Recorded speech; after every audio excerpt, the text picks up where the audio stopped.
Namaku Budi, dan aku bekerja sebagai penjaga makam di sebuah pemakaman tua di pinggiran kota.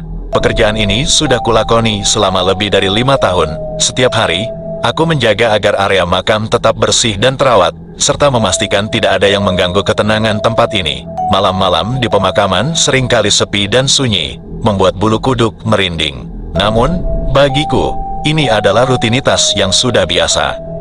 Pemakaman tempatku bekerja dikenal memiliki banyak cerita mistis. Banyak orang yang mengatakan bahwa mereka melihat sosok-sosok aneh berkeliaran di malam hari. Ada juga yang mendengar suara-suara yang tidak jelas asalnya. Meski begitu, aku mencoba untuk tidak terlalu memikirkan hal-hal tersebut. Bagiku, pekerjaan ini adalah sumber penghidupan yang harus kujalani dengan baik. Suatu malam, ketika aku sedang melakukan patroli rutin, aku melihat ada sesuatu yang aneh di salah satu sudut pemakaman. Cahaya redup dari lampu senterku menyoroti sebuah nisan tua yang tampak berbeda dari biasanya.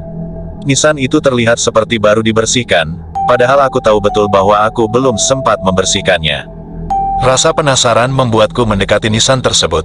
Saat aku berjongkok untuk melihat lebih dekat, tiba-tiba terdengar suara langkah kaki di belakangku. Aku langsung berbalik, namun tidak ada siapa-siapa di sana, hanya bayangan gelap dari pepohonan yang bergoyang terkena angin malam. Jantungku berdegup kencang. Namun aku mencoba untuk tetap tenang. Malam itu, aku memutuskan untuk menyelidiki lebih jauh tentang nisan tersebut. Setelah mencatat nama yang tertera di batu nisan, aku kembali ke pos penjagaanku. Di sana, aku membuka buku catatan yang berisi daftar orang-orang yang dimakamkan di pemakaman ini. Anehnya, nama di nisan itu tidak tercantum di buku catatan tersebut. Keesokan harinya, aku menghubungi Pak Joko, seorang penjaga makam yang sudah pensiun. Pak Joko dikenal memiliki banyak cerita tentang pemakaman ini. Ketika aku menceritakan tentang nisan yang aneh itu, wajah Pak Joko tiba-tiba berubah pucat. Dia kemudian bercerita bahwa nisan itu milik seorang wanita bernama Sari, yang meninggal secara misterius beberapa tahun yang lalu. Menurut Pak Joko, Sari adalah seorang wanita muda yang cantik dan baik hati. Namun, hidupnya berakhir tragis setelah dia ditemukan tewas di sebuah hutan dekat pemakaman ini. Banyak yang mengatakan bahwa arwah Sari masih gentayangan karena kematiannya yang tidak wajar. Aku merasa bulu kudukku merinding mendengar cerita tersebut. Malam berikutnya, aku kembali melakukan patroli seperti biasa. Ketika melewati nisan Sari, aku merasa ada sesuatu yang mengawasi dari kejauhan. Meskipun tidak ada siapa-siapa, aku merasakan kehadiran yang kuat dan mengintimidasi. Aku mempercepat langkahku dan mencoba mengabaikan perasaan itu. Namun, kejadian-kejadian aneh terus berlanjut. Setiap malam, aku mendengar suara-suara yang tidak bisa dijelaskan. Kadang-kadang terdengar suara tangisan, dan kadang-kadang suara langkah kaki yang berat. Semakin lama, perasaan takut dan gelisah semakin menghantuiku. Suatu malam, ketika aku sedang berada di pos penjagaanku, tiba-tiba lampu padam. Kegelapan yang menyelimuti membuatku semakin merasa tidak nyaman. Dalam kegelapan, aku mendengar suara langkah kaki mendekat. Aku meraih senter dan menyorot ke arah suara itu, namun tidak ada apa-apa. Rasa takut semakin menguasai diriku. Aku mencoba untuk tetap tenang dan menyalakan kembali lampu yang padam. Saat lampu menyala, aku melihat bayangan hitam berdiri di depan pintu pos penjagaanku. Sosok itu hanya berdiri diam tanpa bergerak. Aku tidak bisa melihat wajahnya karena tertutup oleh kegelapan.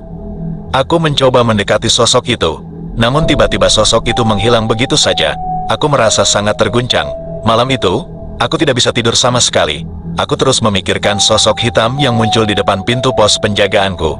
Aku merasa bahwa sesuatu yang buruk akan terjadi. Keesokan harinya, aku bertemu dengan Pak Joko lagi dan menceritakan semua kejadian yang kualami. Pak Joko tampak sangat khawatir. Dia memberiku beberapa nasihat tentang cara menghadapi gangguan-gangguan tersebut. Namun, dia juga mengatakan bahwa mungkin arwah Sari sedang mencoba menyampaikan sesuatu. Malam berikutnya, aku memutuskan untuk melakukan sesuatu yang berbeda. Aku membawa beberapa bunga dan meletakkannya di atas nisan Sari. Aku berharap bahwa ini bisa membuat arwahnya tenang. Setelah itu, aku berdoa dengan khusyuk, meminta perlindungan dari gangguan-gangguan yang ada. Namun, gangguan tidak berhenti begitu saja. Malam itu, aku kembali mendengar suara tangisan. Kali ini, suara itu terdengar sangat jelas dan dekat. Aku mencoba untuk mencari sumber suara tersebut, namun tidak menemukan apa-apa. Suara tangisan itu terus terdengar sepanjang malam. Rasa takut semakin menguasai diriku. Aku merasa tidak sanggup lagi untuk bertahan. Aku berpikir untuk mengundurkan diri dari pekerjaan ini. Namun, aku juga merasa bahwa aku harus menyelesaikan masalah ini terlebih dahulu. Aku tidak ingin meninggalkan pemakaman ini dengan perasaan takut. Aku memutuskan untuk mencari bantuan dari seorang paranormal. Setelah mencari informasi, aku menemukan seorang paranormal bernama Pak Herman yang dikenal memiliki kemampuan untuk berkomunikasi dengan arwah. Aku mengunjungi Pak Herman dan menceritakan semua kejadian yang kualami. Pak Herman setuju untuk datang ke pemakaman dan melakukan ritual. Ketika kami tiba di pemakaman, suasana terasa sangat mencekam. Pak Herman mulai melakukan ritual dan memanggil arwah Sari. Suasana semakin tegang ketika tiba-tiba angin bertiup kencang dan suara tangisan kembali terdengar. Pak Herman meminta agar aku tetap tenang dan mengikuti arahannya.